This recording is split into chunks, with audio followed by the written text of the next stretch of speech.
ಎಲ್ಲರಿಗೂ ನನ್ನ ನಮಸ್ಕಾರ. ಗುರುಬ್ರಹ್ಮ ಗುರು ವಿಷ್ಣು ಗುರುದೇವೋ ಮಹೇಶ್ವರ ಗುರುರ್ ಸಾಕ್ಷಾತ್ ಪರಬ್ರಹ್ಮ ತಸ್ಮೈ ಶ್ರೀ ಗುರುವೇ ನಮಃ. ಸಾಯಿರಾಮ್. ನನ್ನ ಮೊದಲನೇ ವಿಡಿಯೋ ನೀವೆಲ್ಲರೂ ನೋಡಿದೀರಾ. SLC ನಂತರ ಮಕ್ಕಳು ಏನು ಓದ್ಬೇಕನ್ನೋ ಕನ್ಫ್ಯೂಸ್ ನಲ್ಲಿ ಇದ್ದಿದ್ದಕ್ಕೆ ಆ ವಿಡಿಯೋ ಬಿಟ್ಟಿದ್ದೀನಿ. ಬಿಟ್ಟ ಮೇಲೆ ಆ ಜನ ಎಲ್ಲ ನೀವು ಲೈಕ್ಸ್ ಮಾಡಿದೀರಾ, ಅದ್ರ ತಕ್ಕಂಗೆ ಫೋನ್ ಮಾಡಿ ನಿಮ್ಮ ಮಕ್ಕಳ ಬದಲು ನೀವು ತಿಳ್ಕೊಂಡಿದ್ದೀರಾ. ಈಗ ನೆಕ್ಸ್ಟ್ ಸೆಕೆಂಡ್ ವಿಡಿಯೋ ನಾನು ಬಿಡಕ್ ಕಾರಣ ಏನಂದ್ರೆ, ಆಫ್ಟರ್ ಎಜುಕೇಶನ್ BA ಆಗಿರುತ್ತೆ, BSc ಆಗಿರುತ್ತೆ, BCom ಆಗಿರುತ್ತೆ, IT ಆಗಿರುತ್ತೆ, ಇಲ್ಲ ಡಿಪ್ಲೊಮಾ ಆಗಿರುತ್ತೆ. ಅದು ಏನೇ ಆದ ನಂತರ ಅವ್ರಿಗೆ ನೌಕರಿಯಲ್ಲಿ ಹುಡುಕಾಕೋದು, ನೌಕರಿ ಪ್ರಾಬ್ಲಮ್ ಆಗುತ್ತೆ, ಜಾಬ್ ಪ್ರಾಬ್ಲಮ್ ಆಗುತ್ತೆ. ಅದರಿಂದ ಅವರಿಗೆ ಏನ್ ಮಾಡ್ಬೇಕನ್ನೋದು ಗೊತ್ತಾಗಲ್ಲ. ನೌಕರಿ ಯಾವ ದಿಕ್ಕಿಗೆ ಹೋಗ್ಬೇಕಾಗತ್ತೆ ಆ ಮಕ್ಕಳು, ಪೂರ್ವ, ಪಶ್ಚಿಮ, ಉತ್ತರ, ದಕ್ಷಿಣ, ಎಲ್ಲರಿಗೂ ಒಂದೊಂದು ದಿಕ್ಕಂತ ಅವ್ರ ಜಾತಕದಿಂದಾನೇ ಗೊತ್ತಾಗತ್ತೆ.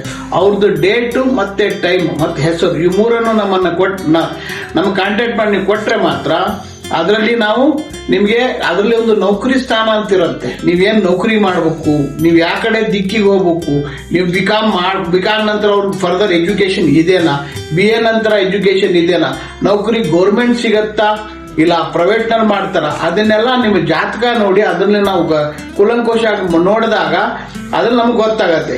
ಇಂಟ್ರೆಸ್ಟೆಡ್ ಇದ್ದವ್ರು ಮಾತ್ರ ನಾನು ಈ ಫೋನ್ ನಂಬರ್ ಇಂದ ನನ್ನನ್ನು ಕಾಂಟ್ಯಾಕ್ಟ್ ಮಾಡ್ಬೋದು, ಮತ್ತೆ ಬಂದು ಬೇಕಾದ್ರೆ ಭೇಟಿನೂ ಆಗ್ಬೋದು. ಸಾಯಿರಾಮ್.